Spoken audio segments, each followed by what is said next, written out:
नमस्कार। आज हम शुरू करने जा रहे हैं कक्षा 8 हिंदी सब्जेक्ट चैप्टर नंबर 3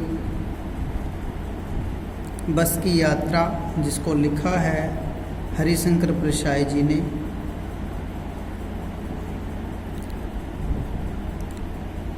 हम पांचों मित्रों ने तय किया कि शाम 4 बजे की बस से चलें। पन्ना से, यानी जगह का नाम है, पन्ना से इसी कंपनी की बस सतना के लिए, सतना भी जगह का नाम है, सतना के लिए घंटे भर बाद मिलती है, जो जबलपुर की ट्रेन मिला देती है। सुबह घर पहुंच जाएंगे। हम में से 2 को सुबह काम पर हाजिर होना था, यानी काम पर जाना था, इसीलिए वापसी का यही रास्ता अपनाना जरूरी था। लोगों ने सलाह दी कि समझदार आदमी इस शाम वाली बस से सफ़र नहीं करते। क्या रास्ते में डाकू मिलते हैं? नहीं, बस डाकिन है, यानी बस है वो क्या है? डाकिन है। डाकिन का मतलब डाकिन बस नहीं है, यानी वो बहुत खटारा है, पुरानी गाड़ी है।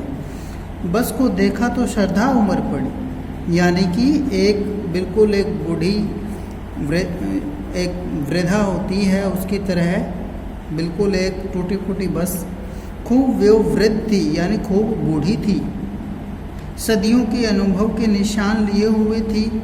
लोग इसलिए इससे सफ़र नहीं करना चाहते हैं कि वृद्धा अवस्था, यानी बूढ़ी अवस्था में इसे कष्ट होगा। यह बस पूजा के योग्य थी, उस पर सवार कैसे हुआ जा सकता है?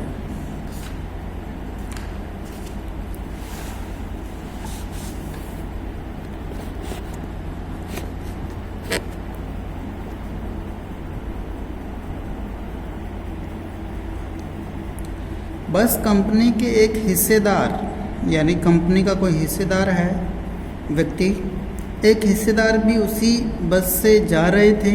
हमने उनसे पूछा, यह बस चलती भी है? वह बोले, चलती क्यों नहीं है जी, अभी चलेगी। हमने कहा, वही तो हम देखना चाहते हैं। अपने आप चलती है यह? हाँ जी, और कैसे चलेगी? गजब हो गया, ऐसी बस अपने आप चलती है। हम आगा पीछा करने लगे, यानी चले या न चले ऐसा सोचने लगे।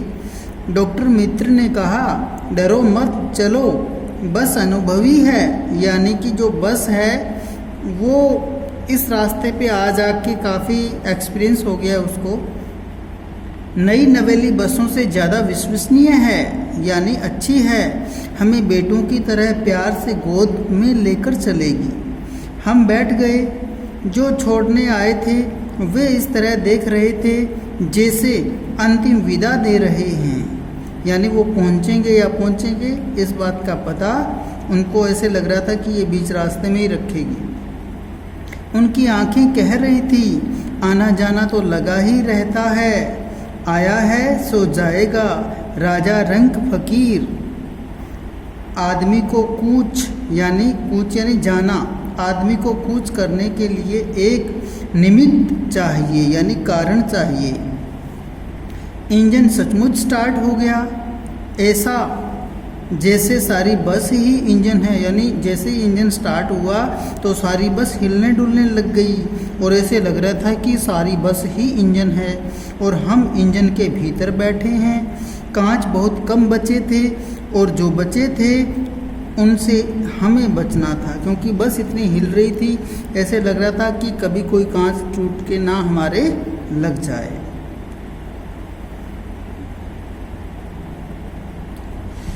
हम फौरन खिड़की से दूर सरक गए, यानी खिड़की से दूर बैठ गए। इंजन चल रहा था, हमें लग रहा था कि हमारी सीट के नीचे इंजन है। बस सचमुच चल पड़ी और हमें लगा कि यह गांधी जी के असहयोग और सविनय अवज्ञा आंदोलन के वक्त अवश्य जवान रही होगी, यानी कि गांधी जी ने 2 आंदोलन चलाए थे भारत आज़ाद करवाने के लिए। असहयोग आंदोलन को चलाया था 1920 में और सविनय अवज्ञा आंदोलन चलाया था 1930 में। तो उस समय लेखक कहना चाहता है, हरिशंकर प्रसाद जी कहना चाहते हैं कि उस समय तो शायद ये जरूर जवान रही होगी, बस के बारे में बता रहे हैं। उसे ट्रेनिंग मिल चुकी है, हर हिस्सा दूसरे से असहयोग कर रहा था, यानी कि सारे हिस्से अलग अलग हुए पड़े थे बस के।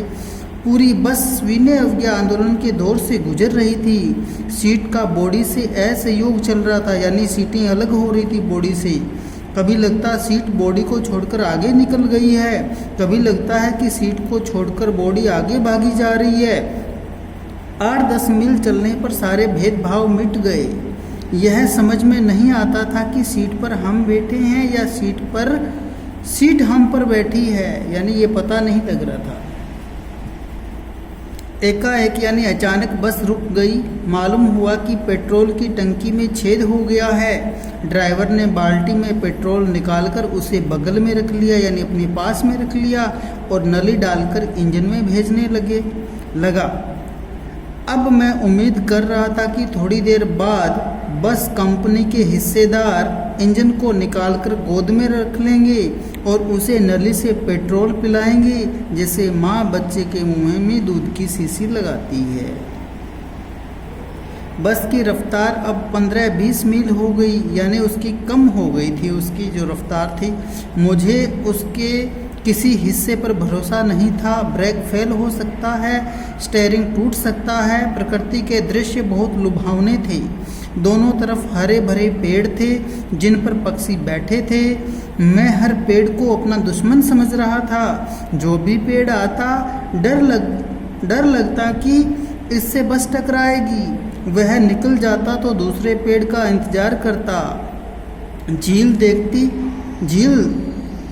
दिखती तो सोचता कि इसमें बस गोता लगा जाएगी। एकाएक यानी कि अचानक फिर बस रुकी। ड्राइवर ने तरह तरह की तरकीबें यानी उपाय की, पर वह चली नहीं। सविनय अवज्ञा आंदोलन शुरू हो गया था। कंपनी के हिस्सेदार कह रहे थे, बस तो फर्स्ट क्लास है जी, यानी बस तो अच्छी है, यह तो इत्तेफाक की बात है, यानी ये तो ऐसा होना ही था, लेकिन बस तो अच्छी है।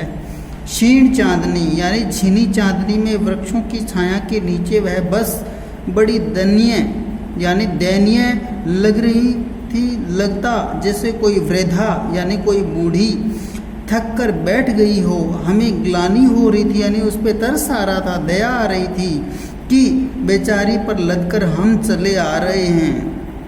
अगर इसका प्राणांत हो गया यानी इसकी मृत्यु हो गई तो इस बियाबान यानी इस जंगल में हमें इसकी अंत्येष्टि करनी पड़ेगी, यानी इसका हमें संस्कार करना पड़ेगा। हिस्सेदार साहब ने इंजन खोला, कुछ सुधारा, बस आगे चली। उसकी चाल और कम हो गई थी। किसकी चाल कम हो गई थी? बस की चाल कम हो गई थी। धीरे धीरे वृद्धा की आंखों की ज्योति जाने लगी, यानी उसकी लाइट भी खराब हो गई। किसकी? बस की। यहाँ वृद्धा किसको कहा गया है? बस को कहा गया है। चांदनी में रास्ता टटोलकर वह रेंग रही थी, यानी जैसे सांप रेंगता है वैसे धीरे धीरे चल रही थी, क्योंकि उसकी लाइटें भी कमज़ोर हो गई थी। आगे या पीछे से कोई गाड़ी आती दिखती तो वह एकदम किनारे खड़ी हो जाती और कहती, निकल जाओ बेटी, अपनी तो वह उम्र ही नहीं रही। एक पुलिया के ऊपर पहुँचे ही थे कि एक टायर फिस करके बैठ गया। अब टायर है वो फट गया। वह बहुत ज़ोर से हिलकर थम गई। अगर स्पीड में होती तो उछलकर नाले में गिर जाती। मैंने उस कंपनी के हिस्सेदार की तरफ पहली बार श्रद्धा भाव से देखा। वह टायरों की हालात जानते हैं, फिर भी जान हथेली पर लेकर इसी बस से सफ़र कर रहे हैं। जान हथेली पे रख के चलना, जान हथेली पे लेके चलना, यानी बहुत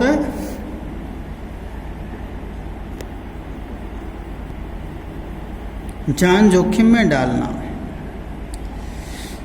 उत्सर्ग की ऐसी भावना दुर्लभ है, यानी कि अपने को निछावर करने की ऐसी भावना हमने कभी नहीं देखी थी। सोचा इस आदमी के साहस और बलिदान का सही उपयोग नहीं हो रहा है। इसे तो किसी क्रांतिकारी आंदोलन का नेता होना चाहिए। अगर बस नाले में गिर पड़ती और हम सब मारे जाते तो देवता बाहें पसारे इसका इंतजार करते। कहते वह महान आदमी आ रहा है जिसने एक टायर के लिए प्राण दे दिए, मर गया पर टायर नहीं बदला। दूसरा घिसा टायर लगाकर बस फिर चली। अब हमने वक्त पर पन्ना यानी जगह का नाम पन्ना पहुंचने की उम्मीद छोड़ दी थी। पन्ना कभी भी पहुंचने की उम्मीद छोड़ दी थी। पन्ना क्या कहीं भी कभी भी पहुंचने की उम्मीद छोड़ दी थी। लगता था जिंदगी इसी बस में गुजारनी है और इससे सीधे उस लोक को प्रायण कर जाना है, यानी वहाँ उस लोक में चले जाना है, यमलोक में। ठीक है, उस लोक से मतलब है परलोक। इस पृथ्वी पर उसकी कोई मंजिल नहीं है। हमारी बेताबी यानी बेचैनी, तनाव खत्म हो गए। हम बड़े इत्मीनान से यानी बड़े आराम से घर की तरफ बैठ गए। चिंता जाती रही, हंसी मजाक चालू हो गया। ओके बेटा, लेसन हो गया आपका।